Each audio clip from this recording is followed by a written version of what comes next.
You don't know whether a woman wants you to last long in bed, Yep. wants you to finish faster. And it's interesting, Nkosi, to know that 40 to 60% of kids born are not planned for. Okay. So we're a different person in front of the porn screen as we are when we go out into the gym. You have to elevate your awareness so that you come to a different level of expectation. How our biology and our psychology plays a role in our behavior. It's as simple as that. More joy, less suffering. In order to do that, I bring to their attention all of the things that hijack the brain. Aspect of Nelson Mandela's that you spoke about, education. Education is everything.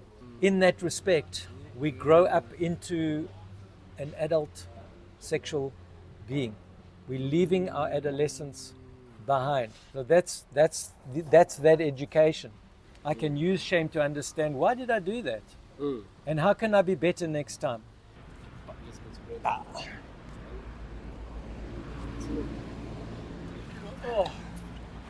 bed. Welcome back, Work-Life Balance fam. We're live in Cape Town. Today I'm joined by Dr. Paul.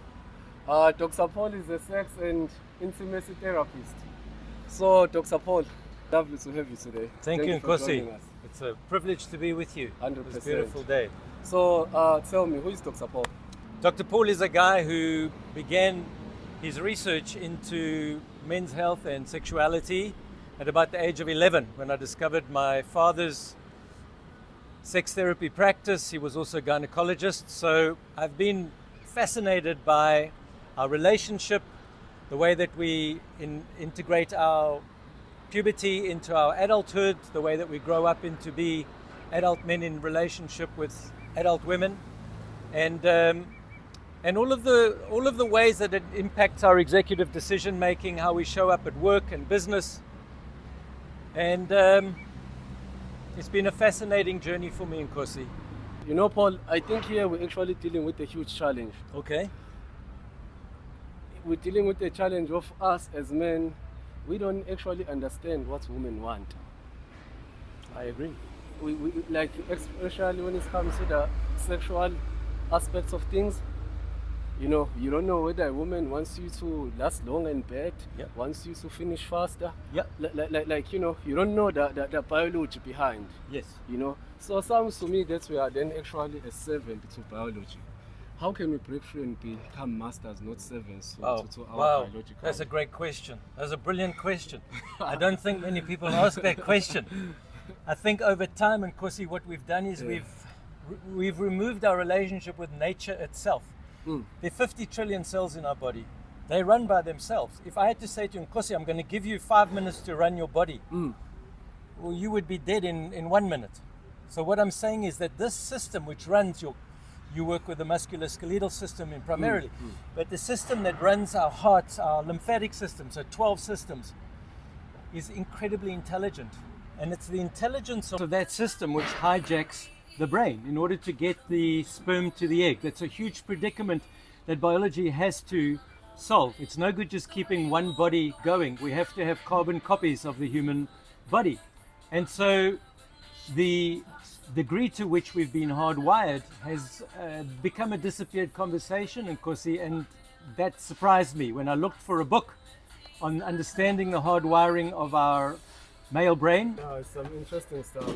And there are just many ideas that I kept on bumping into and exploring. Another thing that's really intrigued me is the idea that there is a honeymoon phase within relationships, and what causes, or rather men and women both, to not actually proceed to the next level of the relationship, and then things fade off on the honeymoon phase.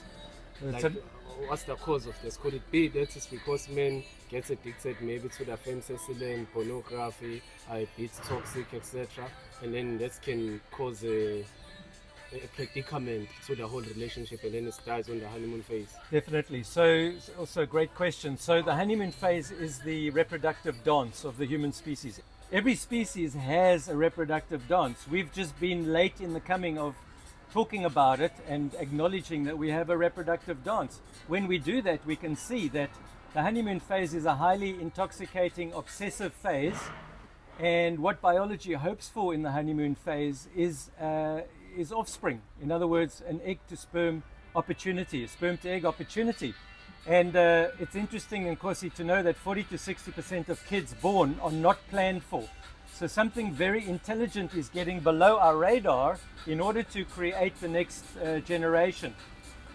The knowing of the honeymoon phase, when couples get into it, that it's a phase that's going to be passed through, and that there is a way to prepare for the end of the honeymoon phase, helps to reduce a lot of pain and suffering between couples. And that's what I find in the therapy space with couples, is that when couples understand that, there's a lot less entitlement and expectation, and they can meet each other as adults in the relationship, which creates a sustained spiraling instead of a looping for the couple, and lots of curiosity, lots of excitement, lots of surprises that happen beyond the honeymoon phase, which is not taught in our culture, by the way.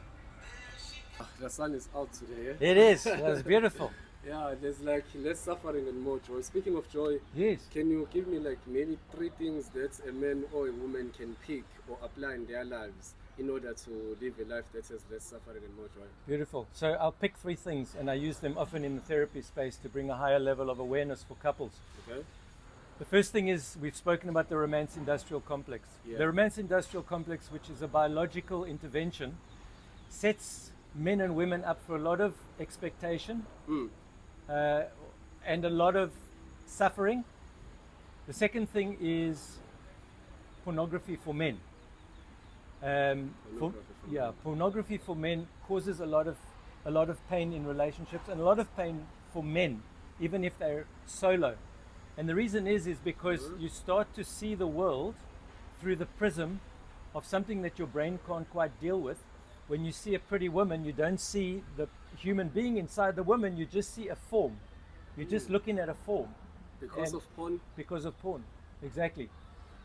How do I, as a young man, then get reintroduced into the men's or the relationship sexual world in the right way? Considering that I was never mentored, as you were saying, that us young men were not mentored to dive. When we became adults, we didn't get the actual mentorship of saying, okay, cool. Now we are no longer in the stage of puberty. Now we are in the adult zone. Now that's dilemma. How can I then be equipped forward? So 2 answers to that question, Nkosi. The first is, seek out what your predicaments are. What are your habits that are not working for you, that you've brought from your adolescence? As you notice yourself with women or with your mates, notice what's not working, whether it be pornography or the dating sites on the telephone, or wanting to be with a lot of women, have lots of sex. If that's no longer working for you, and often it becomes depressing for men actually, to be on that side of the spectrum, the sex side, not the intimacy and connect side. So I talk about having more of a footprint across both sides, but usually we need to learn or inquire into the connection side. And in order to inquire into the connection side, we're invited, I invite you to think about how the world is sexualized around you. So you notice how the tuning fork that I spoke about before, how things are quite sexualized around you. So you notice, observing that, instead of feeling drawn to it, you begin to become an observer. It's quite a meditative process actually. You say, this is sex speaking. It's not me speaking. Sex is talking to me. And the sex. Why making it sound like sex is a bad thing? Sex is not bad, right? It's not bad. Yeah. Sex is great. It's beautiful. The connection is beautiful. But I'm talking about finding sex and connect. Sex and connect. Sex and connect. Intimacy with sex. Intimacy Awareness. with sex. Awareness with sex. What we tend to do, and what biology does for our brain, is to compartmentalize sex. Okay. So we're a different person in front of the porn screen as we are when we go out into the gym. We're a different person, although the porn screen affects us. It's about finding an integration between my adult self and this adolescent self that remains quite compartmentalized. So it's creating an integration of those 2 things. And that requires work, just like awareness and mindfulness requires work. Funny enough, this work is not often explored. I've read so many books in my life, and it's not often that I step into such ideas. Why?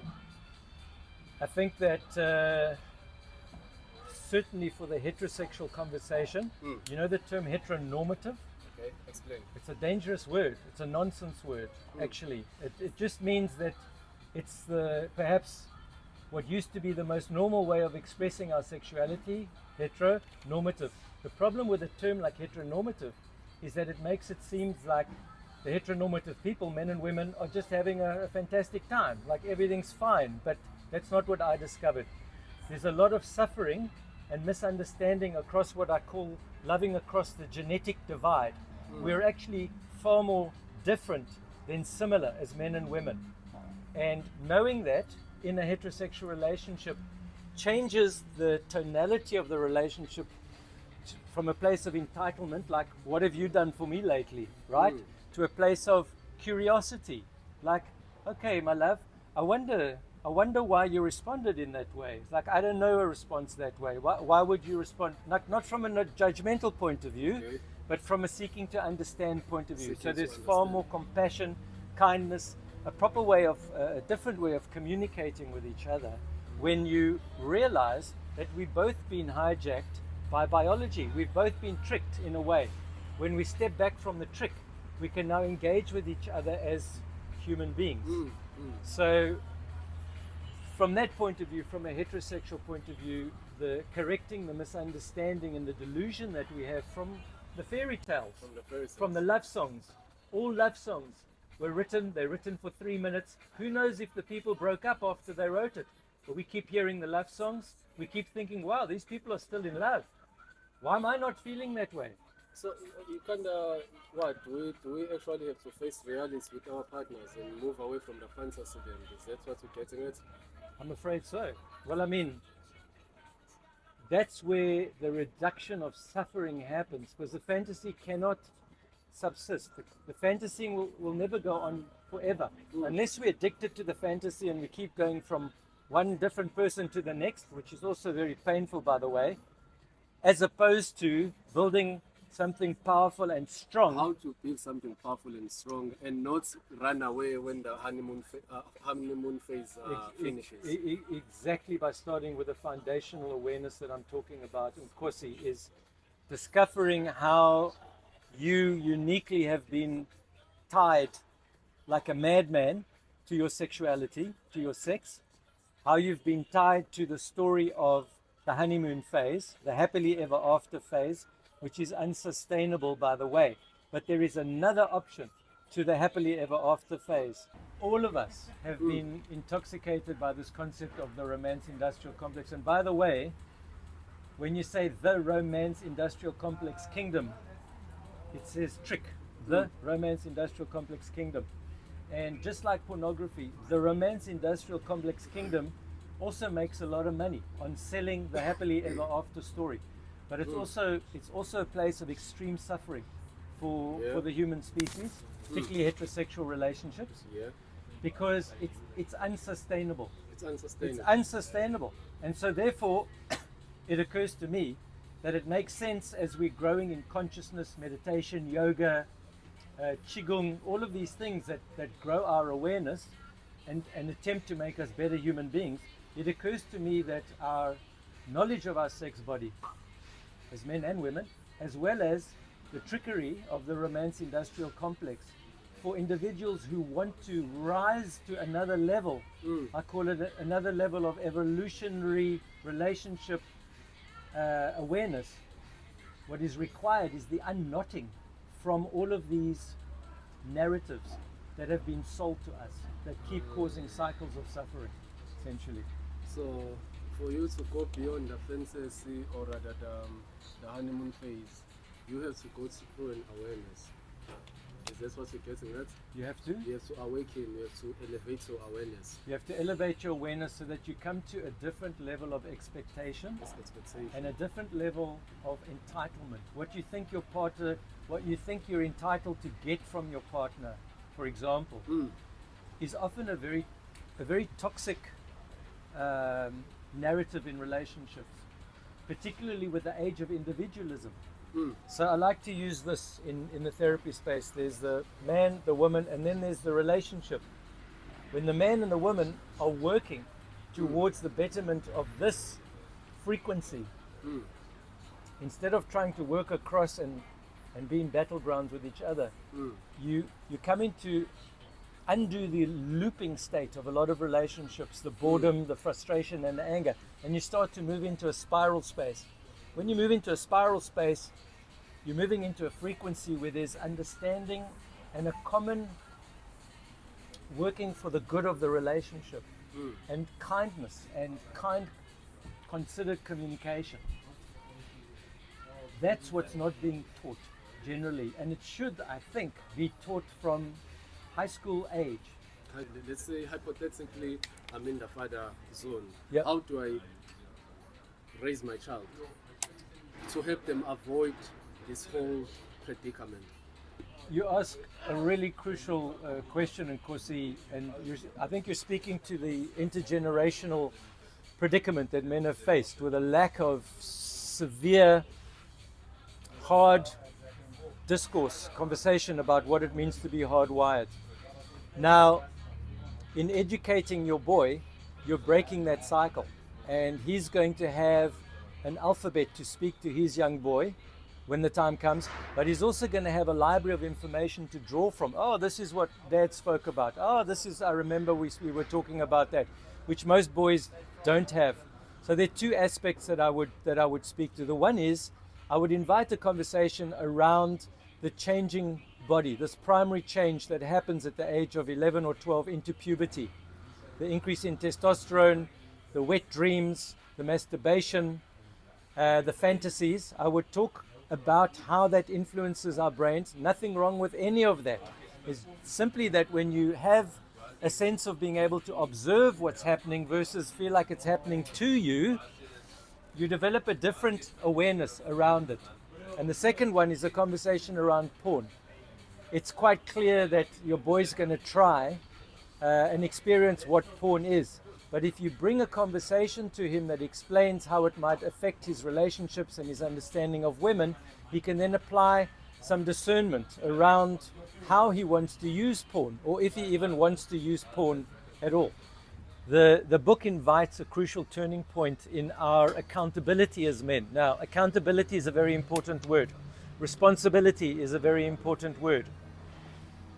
We cannot put our behavior down to just, we're hardwired, so we couldn't help it. The point is that we're beginning to grow a generation of human beings, particularly of men. We're beginning to grow a generation of men that are willing and, dare I say, able to begin to want to understand how our biology and our psychology plays a role in our behavior and our actions.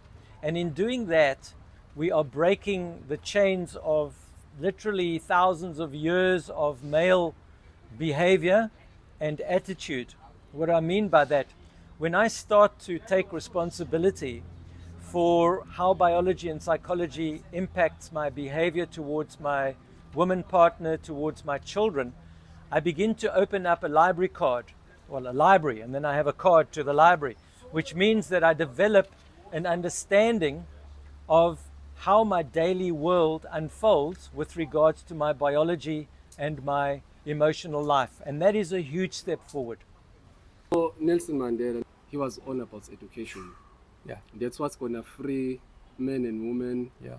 women and men of this country, Yeah. is education. No The doubt. man was big on education. Yeah. So now, educate me, and through me, you are educating my audience. And through my audience, you are educating their families, their, it's the ripple effect. Yeah. Anyway, educate me on puberty, on porn and relationships. Educate me on what is a man actually, what it means that a man can be at some point toxic, and when can a man see that they are toxic here, and how far can they take it, what is enough, and what is GPV. Can you just sum this up for me and put it in one plate for me to give it to my brothers and sisters? That is a beautiful buffet of questions. Which Nkosi. question is mine, That's yeah? yours. I hope I can remember everything. I would say the first aspect of Nelson Mandela's that you spoke about, education. Education is everything, because in order to be the CEO of this body, Do I you said, know that I'm directly related to Nelson Mandela? I didn't know that. I'm Wow. Okay. I'm joking. You're joking. Okay. Okay, yeah. Maybe you are. You're so wise. The you work with the musculoskeletal system of the body, right? You work, and you also work in consciousness of people. You help them. You help them develop their awareness with their body. A lot of people don't know even that they're in a body or how to interpret their body when they feel pain or whatever. That's one aspect that you're working with. I'm working with the system in the body that has to take over their consciousness in order to get a sperm to the egg. That's what I'm working with. And I'm working at a level that helps them to have more joy, less suffering. It's as simple as that. More joy, less suffering. In order to do that, I bring to their attention all of the things that hijack the brain, that hijack connection with their woman and connection with themselves. So that's where it begins at puberty. Of course, it begins at 7 weeks in utero when the male brain starts getting the testosterone at first. Okay. But I begin the education with clients at the time of their puberty, and we talk about the shame they experienced, how they met the urge, how they experienced guilt, how they experienced vulnerability, secrecy, all of those things. When an individual has an idea of how those things are still playing out, they're 45 now. Oh, I was an adolescent. I never changed that attitude, or I never grew into a different way of being. Then they can begin to grow into their adult sexuality. Otherwise, we're all bringing our adolescent sexuality. Plus, as I mentioned, the brain crystallizes at the age of 26. Whatever you used stays, whatever you didn't use gets pruned away. So that's a short story about puberty. The second thing that I would educate you about is the significant differences between men and women. Expand. We are designed for sex. Women are designed to carry a baby and to have nurturing capacity. They have estrogen, progesterone, and oxytocin. Connection, lots of connection. We're not necessarily designed for connection. We're designed for connection through sex. That's the trickery of biology. We're designed for connection through sex. A man came into the therapy space once and he said, my partner sent me here to learn about intimacy. He said, but what is intimacy? I don't even know what intimacy is. Educate me. So a lot of men, a lot of us live at that place in our lives. In order to meet the hardwiring of women, we are invited into the intimacy sex paradigm. Not just the sex, ejaculation, sex, more opportunity, more sex. We are invited through this inquiry into, well, what would it look like? Sex plus connection. What does that look like? And then I never say, give up where you came from. I say, now take what you've learned and integrate it with that. And that doesn't look the same anymore because it's moved across the spectrum. Now you've got more tools. You can have the sex for entertainment, but you also know how to connect with your partner. In that respect, we grow up into an adult sexual being. We're leaving our adolescence behind. So that's that education. That's essentially where I would begin with the education. Yeah. And then you have the romance industrial complex, which is an incredible trick. There's a meme that plays for our species around the expectation of the happily ever after. And that meme causes a lot of pain and suffering across the board, as I've seen time and time again in the therapy space. When you can recalibrate that understanding, the misunderstanding of that, and offer couples this paradigm that I'm explaining to you, that I'm suggesting to you, where you can reduce expectation, you can reduce and come to a place of reasonable expectation. That's a beautiful term. Reasonable expectation.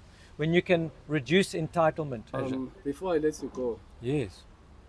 if you were to think retrospectively, what are 3 things that you yourself would change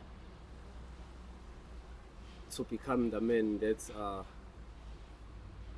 is adding quality value to mankind, the man that is treating women better, himself better, and other men better? It's a beautiful question. It's difficult to know what I would change. What I can say is that I think I was quite lucky because my father brought all of these things to my attention. Okay. At the age of 11. So he was a gynecologist, he was treating women patients, he was delivering babies. I began to understand the feminine quite deeply from a very early age.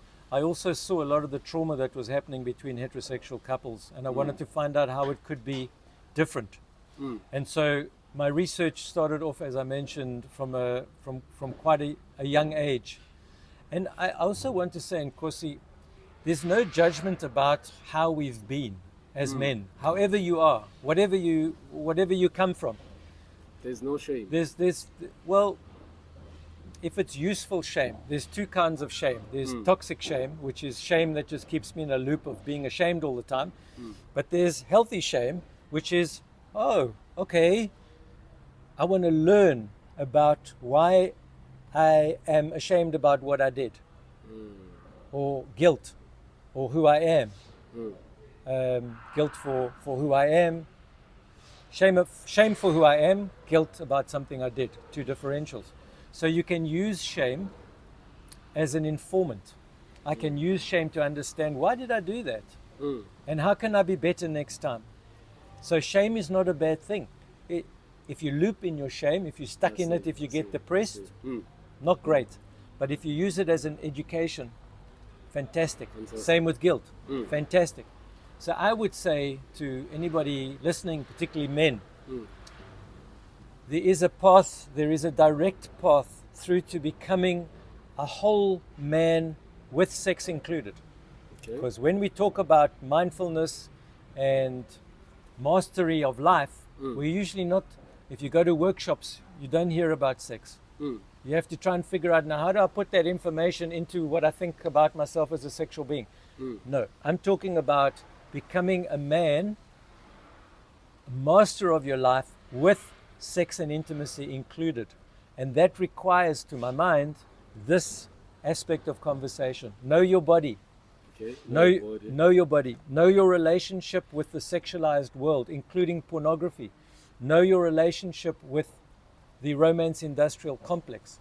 Find out how you've been tricked by the romance industrial complex to make you expect something from this new woman that you're meeting, which may be incredibly false and unavailable, essentially. So it's a new kind of a dance that a man steps into when he comes into that therapy space. He's now stepping into a level of curiosity that doesn't make what he knows wrong, but he's coming there because it's not working for him anymore, generally speaking. Interesting. You mentioning that when a man visits a therapist. Our culture generally, especially in the African community, I can say that out loud. Because I've been black all my life. So within the African community, the idea of one visiting a therapist has not been actually motivated. At least back then when I was growing up. Maybe things have changed now. It was seen as like, hey, weakness, come on, man, this therapy is for white people. You know what I'm trying to say? So now, can you expand me on that? Can you equip me? I think that in some cultures there's more community, perhaps there's more connection. The concept of therapy, of course, comes out of Eastern Europe. It was developed by a white man. This concept of sitting in a room with somebody else, isolated, talking about your personal life. It grew in popularity through European cultures. So it makes complete sense that it would either never find cultures that were not similar, or might find it in a very slow way. I do think that the value of coaching and therapy is growing across all cultures now, because the world has become very small on the iPhone, right? People are even using ChatGPT. Things have evolved. Just even bring forth what Mandela said, education. So now, when things have evolved so much, can you then educates a young man, regardless of their background, as to the importance of having a therapist, or rather visiting a therapist. I believe that you and can. learning about intimacy, sex, all these other issues. I believe that is possible in Nkosi, no question, because even the kids that How are growing up, important is that? Yeah. well, it's very important. It's very important, particularly with the push and the pull of the internet and social media. Okay. Those social groups and pornography are becoming the educators of young men. And remember, I mentioned to you that it's not just like a 30-year-old man getting education. This is an imprinting. It's like a tattoo in the brain, because the brain is developing. So it picks up stuff, and then it finds it very difficult to unlearn that stuff. Very difficult. So, I mean, I have great concern for the young heterosexual couples now, because the education around kind, generative, passionate relationships is very poor for young people. It's all about the fast, high, it's all about the me, it's all about pornography. Young boys are getting very, very confused around how they're expected to be. And then young women, because as Jordan Peterson says, tend to be quite agreeable, tend to do things that they actually don't want to do. And that creates a lot of pain and suffering and trauma. So I think there's a lot of that happening at the moment. And that is why, as a counter narrative to that, placing this conversation at least into 16-year-olds, 17-year-olds, health conversations at high school offers them a counter narrative. Whether they take it or not, at least it's there to be offered.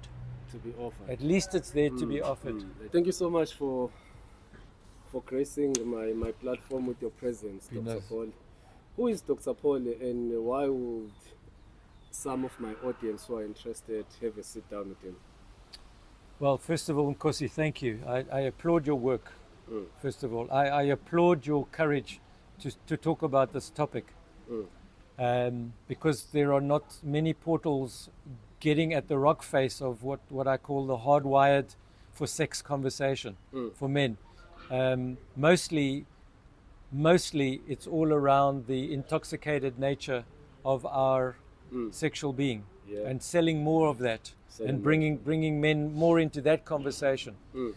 So this conversation that you've invited here today is a counter narrative to all of that, and men can take it or leave it. And tying into your last part of the question is, who am I? For some reason, I don't know why, but I think you'll agree with me when you look back at your own life and how the pieces of the puzzle fell together. For some reason, I had the privilege of having a very special father who was committed to the service of the feminine and committed to joyful sexual relationships for couples, being a mentor for that as a sex therapist as well. And I was privileged enough to hear hundreds of stories from men of what's not working in our lives in the year 2025. And so I carry a huge passion for offering a different conversation around sex and sexuality. And by the way, it's not difficult to offer that, because a lot of what we've spoken about here today is actually, it's an empty vessel for humanity. Like this conversation has not been filled up with any useful information. So it's like I find people are hungry to understand how can they take charge of their relationship lives, and how can they take charge of their bodies, instead of feeling what a British author wisely said, chained to a madman by our sex drive. So if we can wait, and he said that at the age of 72, when his sex drive had diminished, he realized, wow, that's how I've been. Can't believe it. My libido made me feel like I was chained to a madman. But he used the word, he was chained to a madman, meaning he wasn't the madman. And I think that's an important conversation that comes out in the therapy space, and a huge redemption for men and a huge relief for many men is to say, wow, I can step back from this drive and this madness and I can become the CEO of my life. I can begin to master my life, be a better partner for my woman, be a far better father, be a better son, be a better brother, and be a better man in the workspace. As I said earlier, what I've discovered for myself and what I've discovered in other men, when we change the narrative that we have around our sexuality and the sense that we make in the world around what sex is, our entire lives change, and I would add, for the good. Tell me, which institution you attended, UCT? Now, I attended the University of Pennsylvania. Yeah. That's where I studied my surgery degree, which we didn't talk about. So I spent 39 years as a kind of an oral surgeon, periodontist. Mm-hmm. But I've studied Eastern and Western sexology. So Okay. I'm a Tantra practitioner. But I also attended my PhD at the Institute of Advanced Human Sexuality in San Francisco at a distance. I wasn't there. So you are actually educated as per the topic we are conversing about. It's not just some theory you researched. You actually went to school, sat down and read about these things. I did. I studied it. And when I'd finished studying the Eastern studies, I wanted to know what is the West teaching. Because like naturopathy and Western medicine, the two schools are not talking to each other. Interesting stuff. Which brings me to this question before I let you go. Okay. You studied in the Western education system, right? Yes. And then you are having this conversation in the African space. When you bring this knowledge here in the African space, does it clash somehow? If so, what clashes and how can that be overcome? Is it necessary here, yes or no? Well, that's a beautiful question as well. I think you've alluded to a little bit of that, Nkosi, because you spoke about the reticence of the therapy space. So sometimes cultures will feel like this kind of a conversation is It's absurd. it's absurd. Yeah. It's absurd because we know everything that we need to know about ourselves as men, how we're supposed to be in the world, and we know about women as well. We know how to treat women, and we know what's expected of us. When the narrative turns into suffering, the men from those communities come into the therapy space to find out, is there another way of being? Because I'm hurting myself, I'm hurting my children, I'm hurting my beautiful woman that I love, and I'm acting from a place that I don't understand. So help me understand so that I can master, just like I go to the gym, I can master my musculoskeletal system. I go to the dietitian so I can master the foods that I eat. For example, I go to master classes in business so that I can be a good CEO. I can be with my management team and speak properly in that way. Well, this is just another paradigm of invitation where a man comes to ask, educate me about how this happened to my body. Educate me about why I'm behaving in this way. Help me understand myself. We've run out of time now, Paul. I would like to have more conversations with you. After I visit your work, after you offer me your services, what can change? How can I then navigate or move in the world? How would I treat women? How would I treat myself? How would I treat other men? So the beauty of this work is having the veil pulled away, as it was for me and as it is for my clients. You have veils of misunderstanding, pulled away from how we interpret ourselves, how we interpret our partners, our women partners. And when those veils drop away and we begin to see the folly of how we've interpreted things, we then start an entirely different journey forward.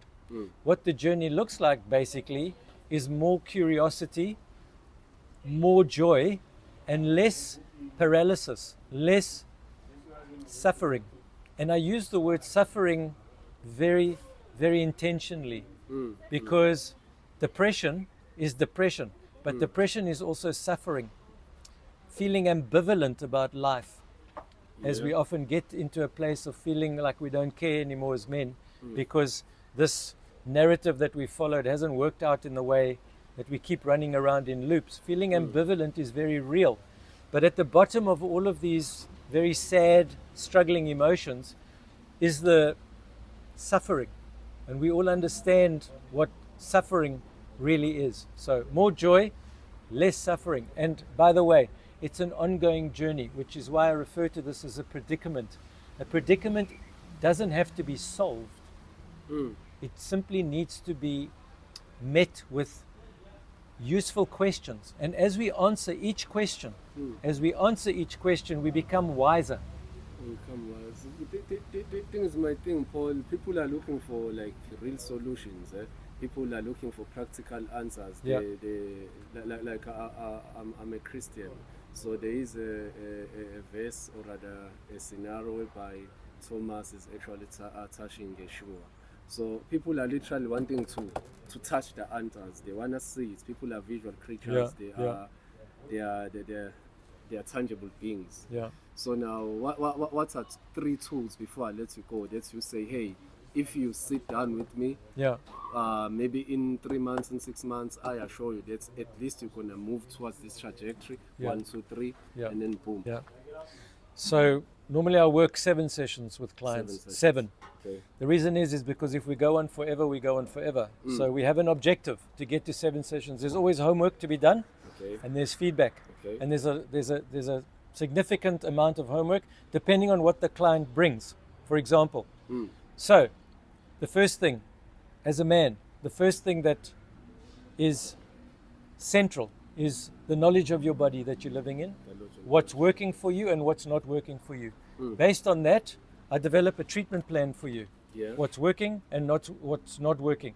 The treatment plan will pay attention to your relationships, pornography, how you view women, what you think of relationships in terms of what you're entitled to.